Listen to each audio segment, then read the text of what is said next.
Hello, greetings. I'm Ronnie Sarrett. Welcome to my video on the open throat and how it connects with our breathing for singing. We can't really discuss the breath for singing or speaking for that matter without also understanding where the breath goes, and that breath has to go into your throat. If your throat closes, your breath flow stops and your abs will come in and lock up your body in an attempt that doesn't really work to give you more breath flow. Kind of makes sense. So let's talk about how do you open your throat. If you just sat here and thought, okay, open your throat, just do that. And you try to open your throat, you will actually feel your throat close. And you'll feel maybe the back of your tongue get tight. I know I just did. And the reason for that is that unlike opening your hand, which would be muscular, right? The throat's not going to open by using muscles. The throat only opens by relaxing. And so a command like open your throat will actually be counterproductive and might even close your throat.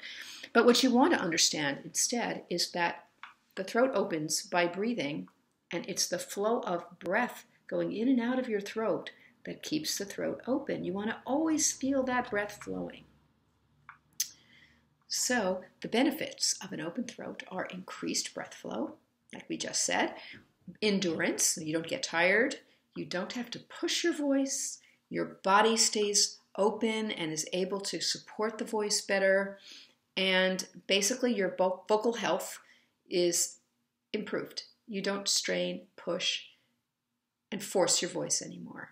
So that's such a great thing. On the other hand, if you're closing your throat, you're going to have difficulty projecting, you're going to be running out of breath, your body's going to be locking up, you're going to strain and push, and you're going to ultimately cause some vocal health issues. So I can't stress how important it is to understand this concept.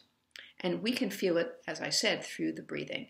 So for example, if we wanted to feel what a closed throat was, we might want to imitate a noisy breath like Darth Vader, if you know him in Star Wars. And he did just, and if you did that, you could feel it made a lot of noise, but there was no breath flow, and it felt constricted. What you heard was the sound of the breath trying to push through a closed throat, and that's definitely the opposite of what we want. On the other hand, a silent breath in and out through your mouth, we can try that. That would be the opposite of Darth Vader, and that would be the open throat, and you will feel breath flowing, and you will feel space and freedom in your throat. Let's try that.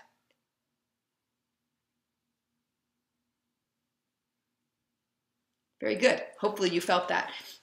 Another thing we can do is just gently touch the outside of our ears so we can hear this a little bit better without pushing in too hard. Just gently like that, and then just breathe in and out through your mouth noisily and then silently, noticing the difference here in breath flow and in space.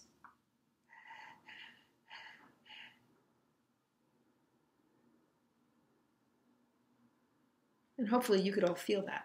It's quite a big difference for me, and it makes perfect sense. So if we ran out of breath, guess what would happen? Like we said before, our abs would lock in and try to push more breath pressure. Body will lock up, and that happens to so many of us because as we sing, sometimes the throat closes. So we want to always maintain that feeling of flow and breath flow throughout the entire phrase of anything we sing. Now, the throat is a three-dimensional object because it's an object, or the vocal tract actually is a three-dimensional object. And so it has not just the horizontal, which is what we just felt, that open silent breath was what they call an Estill voice training retraction, and that is that one dimension of this three-dimensional object. Another dimension of it, which is extremely important, is the front to back, and that has a lot to do with your tongue, which we will discuss in the next video, but I'll give you a little hint, your tongue has to relax, just like your throat has to relax. So feel great, have a flowy, wonderful day, and I will see you next time. Take care.